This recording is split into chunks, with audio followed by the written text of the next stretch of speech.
Hey everyone, and welcome back to the Weekly Awakening. It's your host, Colleen. I hope everyone had a fabulous week. Enjoy this beautiful weather. If you're on the East Coast or outside of the Philadelphia area, it was beautiful yesterday, a little bit chillier today, but we are ready. We are getting there. I know I am so ready to just be basking out in the sun. I went to Valley Forge, which is a place I like to go meditate.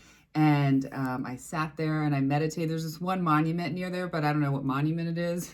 I don't know the history of that part. But what I do know is it's overlooking this huge open field, and you can see the little Valley Forge mountain. And there's always these amazing hawks. And I just go there. I listen to some chants or whatever guided meditation, sometimes just earth or listening to the sounds around me. But I always find these hawks, and I feel like I don't know, I just feel so connected when I'm there. So I definitely took advantage of that. I hope you guys did as well. I want to give a shout out and say hello to my nephew, Tim. Tim, he is he's down outside New Orleans in Diamond Head, Mississippi. He's 8 years old. He is a Cancer son. And he is so funny. I just want to say I was FaceTiming with him a couple weeks ago, and I said, hey, you need to start supporting your Aunt Colleen's YouTube channel and start commenting and doing whatever. So last week he commented, he wrote fake on this video and some other funny things. And it really made me laugh, and I enjoyed it because our family is deep rooted in sarcasm. So I was like, okay, he got that genetic, that gene, that sarcasm gene. He's 8 years old and he's trolling his Aunt Colleen, which is kind of genius, what I asked him not to, but he's super funny. So shout out to my nephew Tim and my niece Alex. They're down there and we are going to see them soon. We haven't seen them in 18 months. I cannot wait. Families are reuniting right now, and that is a beautiful, beautiful thing. So are you guys ready for my announcement? I think I'm ready to say it now that I'm getting mostly everything finished up. Some final things are ready, but I'm changing the podcast name. So that is what I've been holding back for the last couple weeks, and changing the entire format of the podcast. It will no longer be called, so I'm letting you guys know this now. I mean, I haven't officially changed it, so hopefully the on my machine, in the computer, in the web world of podcasts, my title is okay. I've looked it up. It should be fine, but it's going to be called the Weekly Awakening podcast, which you guys are listening to on here. I talked a little bit about my journey last week with the Hair Healer podcast, turning this, but the Weekly Awakening has been taking off and has been amazing. So thank you for everyone who's supporting that, as well as I think it gives a better title because I'm not just having my clients anymore. And sometimes people get confused with the Hair Healer podcast. So I will still be doing interviews as well, separate from the Weekly Awakening, but the interviews are going to be shorter and they're going to be more focused on people's spiritual awakenings, as well as rock bottoms and various stories of that. So I'm really excited. That is a change. Thank you everyone who's rode around with me. I was just thinking this time 2 years ago, wow, I was just writing this all out, right? I was just writing the ideas of the podcast and seeing where it was going to go. And I was reflecting on that today because I've been having, and I've shared on this the last couple of weeks, just really reflections on the resistance, right? Or am I just creating the resistance because I'm not getting what I want fast enough, and it's on the universe's time. But today I was just feeling, oh my God, I just feel so, why is there resistance? Yet, looking back from 2 years ago, there's not resistance. There's like amazing, great, there's amazing change and lots of things that happen. So let's jump into this week's weekly astrology forecast. I think it's perfect. I just announced that because this week, starting yesterday, the day before, I got to double check. We have Venus squaring Pluto, which is very, death, right? Rebirth and death of something, especially Venus related. What is that? Love, creative endeavors like this, friendships, or pleasures in life. And so, this has been a big creative project for me, and this has been my passion. And, I'm announcing and really have getting the final touches while Venus is squared Pluto right now. So as we're having a podcast death and rebirth into something new, which is, just remember, with every death, something beautiful blooms from that. So that's always what you can look forward to, not talking about physical death of a person, but just death in general, death of what, you guys know what I'm talking about. I don't need to get into it, but I can tell you, I've been kind of emotional this week with just feelings of let's talk about romance, right? Or things getting brought up, like deep-seated old stuff. I often feel like inner child Colleen has been triggered a lot this week. Inner child Colleen with Pluto has brought out things in her that she needed to to see and to let go of and to grow. And it's so hard because relationships, connections, lovers, whatever you call it, get us at an intimate level, and they oftentimes trigger our inner child. And that's why relationships make us see the work that we need to do. It's a beautiful and horrible thing at the same time, right? Usually our friendships, our family can often trigger us in the ways that romantic partnerships can. And we need that, we need to be triggered to bring these things out so we can see where we can grow. And that, I think, is, with this transit, I think there is a lot of death and rebirth in that, and letting go of your ideas, if you're not in a relationship, letting go of your ideas of what that relationship needs to look like for you, or what does that partner need to look like for you, just trusting and letting go of all that. If you are in a relationship, this can bring a little bit of struggles, but look at it as like, okay, like we're ending this chapter, we're ending this sort of personality people that we are at this, at this moment. We're having a rebirth into something new. So again, that's, it can be tense and it can be exciting. Today, during the day, I was like, oh my God, I'm not talking to anyone ever again. I'm not doing this. I don't trust anyone. It was interesting again, because it was sort of these deep, very Pluto-esque, like, emotions around love. And I was like, I just want to be alone forever. And I blah, blah, blah, just crazy stuff. So, we're fighting the emotions, but be open. And remember, whatever you're having a death and rebirth in, just trust that. And it's going to be okay. And learn to nurture and love your inner child, because it's there. It is first center when it comes to emotional things, until you learn how to, this will tie into my weekly awakening, until you learn to control her or they or them, or, whoever you are, what's in there. It runs front and center, usually, a lot of times when it comes to higher emotional things. So remember that. Okay, later in the week, this is a big Venus week. I talked about a few weeks ago. We have Venus conjunct Uranus, which is, when things are conjunct, that's usually a good thing. It's like the two blends of the energies of the planets in a positive way. So we have Venus, okay, will be moving apart from that Pluto, and then conjunct Uranus, but then they are going to square Saturn. So again, it's going to be, up and down and some fluctuations, but fluctuations. I just made up that word. I totally just made up the word. I think it was a mix of Florida and fluctuations. So fluctuations is what I meant to say. Venus conjunct Uranus, there's going to be almost like, so, again, to go in the other ways, the rebirth could then happen, right? Not that I'm saying it's probably too healthy if you want from a death, a relationship, to a rebirth of a brand new one, but within a week. But, I have done that. But what I will say is, sort of like, again, an out of the blue awakening or a realization. Sometimes with Uranus and the dynamic, it brings these sort of like shocking revelations, like where you're just sort of walking and all of a sudden in the street, you just stop because, oh my God, this all makes sense. This all makes sense. So that can happen with this, and also there might be some feelings, and I know I've been feeling it this week a little bit, some deep feelings of wanting to bring big, great change, right? Very Venus, whether again, your relationship, your work, your friendship, but also I'm feeling a lot of changes just in your life, right? Wanting to just revamp, like, hey, I'm going to get up and move to Florida, which is actually kind of what I felt all week. I don't know why, but like, I need this huge scene, this huge change, and I'm going to bring it. I'm going to take it because it's going to make me kind of feel better. One way, yes, sometimes we do need that change, and we can follow our intuition, but remember, because sometimes I will fantasize about that because I want to run away from something. This is something I learned in a 12-step fellowship. You always take you with you. So that's number one. No matter what you do, you could run across the state to try to escape something, but if it's still so involved into your own deep personal work that you need done, you're still taking you with you, baby. So remember that. But find a way that you can transform or bring big, great change, and hold on when you have these sort of awareness thoughts or these sort of shocking revelations about your love life or something that you're creating. Again, maybe a big change, you're working and you're creating something, and all of a sudden it's like, whoa, I need to make this big change, or we could have another big change come out of nowhere. But with Venus there, it's usually going to be of a benefit, a very good, hopefully it can be good change. And also, with that, squared Saturn, Saturn, where have you been, old grandfather Saturn? With Saturn, okay, in the mix, right, bringing karma, both good and bad. So sometimes it can be like great rewards in those things with that, again, shocking out of the blue with Saturn, like rewards and benefits. Or it can be shocking,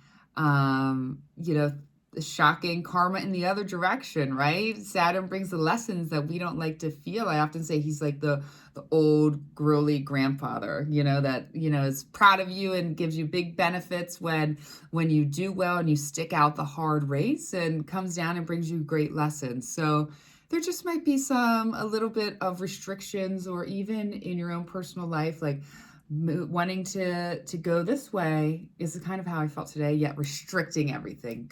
Saturn restricts and pulls. So it's going to be a tense Venus week. A lot of changing, a lot of changes are happening for Venus right now. Beautiful changes in all Venusian things, again, which are beauty, friendship, love, grace. Those are all big changes. So let's jump into my weekly awakening, and it kind of ties into my inner child again with this Venus, right? And the moon was just in Cancer, and just bringing out a lot of deep-seated inner child work. And I like to say I have my inner child Colleen, and then I have CEO Colleen. And as my years have gone on, and my therapy and my working and what I've done to sort of heal or integrate those parts with me, or like sort of gain control over her, I gain control over her much faster than I used to in the past, or I recognize when she's running the show much faster. But even now, this last week, I'm so in tune with the way she creates these fantasy worlds, right? The way that my inner child, that's what I did. A big part of my life when I was younger, I grew up in this golf course, in the country with no one, and I enjoyed my alone time. So I would spend days and years creating these sort of like fantasy worlds and future worlds, and I would see other worlds. And so sometimes that's like her favorite drug of choice, and I'll meet people or I'll connect with people, and then I run the fantasy. Then I run the fantasy road, we'll say that. And searching for these deep longing connections again, and friendships and this way, and relationships, romantic. And oftentimes, because she's running it, it doesn't always end up healthy or happy or anything. So now I find myself in this battle between, like, I almost feel again like the two people, like her, like almost schizophrenic, or Sybil. Remember that the movie, and the people with multiple personalities? All of a sudden she's running the show, and she's taken over, and she's feeling this, and she's acting out this way, and she's doing that.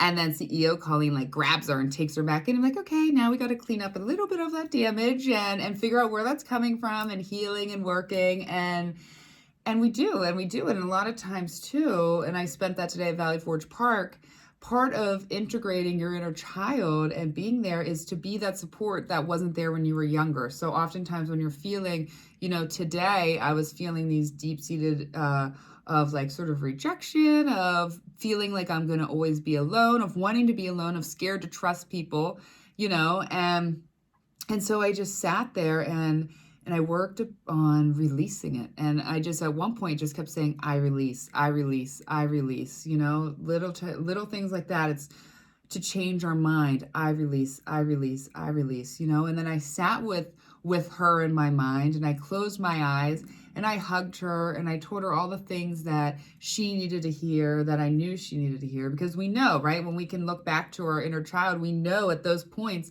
what we needed to hear when we were younger. And our inner child in us needs to hear it now, and needs to hear it to this day. And when you can visualize, when you can go into that meditative state, you can consciously, your energies, you're combining them, you're letting them know, because those are fragmented parts in us, and again, I don't know why it is the Venus that brings out this. Actually, maybe I do, because Venus is in Cancer, right? The moon sign, and I've moon in the first house. So oftentimes Venus transits really just run her wild. That was my biggest struggle, have been relationships my entire life. To explain my chart a little bit, and we'll finish it out on this, and a little bit more about me for those who are listening. One thing I will say, I had a great life. I really did. I had a lot of beautiful things happen. We all have good and bad and ugly. And so I'm grateful. And the truth is, all the shit that messed me up, you could put everyone's shit that messed them up in sort of like a little bag or whatever, and I would always pull out my own. I can tell you that. And my parents are wonderful, but no parent is perfect. And oh my God, I totally forgot what I was going with about my childhood. Okay, that's what I was talking about. My parents had me in their 40s, and I was 7 when they divorced, maybe 6, but that part wasn't too bad because they lived across the street from each other. I grew up on a golf course my grandpa built, and so my mom moved across the street onto the house on the golf course, and my dad stayed across the street, the house that they had built. And so we didn't have that drama, and that's one of the reasons I'm actually really good at doing like this sort of nonchalant family. If you knew like my ex-husband, my kid's father, my ex-husband, we would all do vacations, things like that together. I know how to do the blended family really well. I just don't know how to do the normal, healthy people stick it out, because that's just not what I saw. And when they divorced, my dad was married a few times in a short span, and then he was with my stepmom at the end.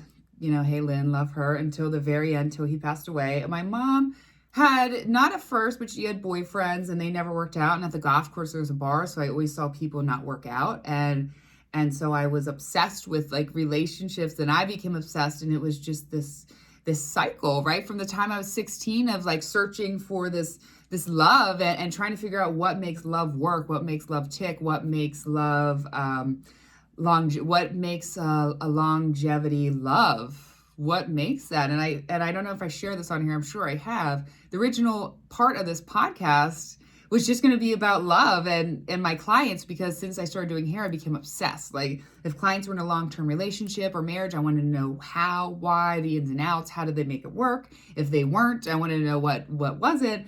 And so I have Saturn in my house of romance, my 5th house of children, but it is well placed. It's in Capricorn, so I'm sure my love and my romance will come later, because that's what happens with Saturn. Things come greater and later.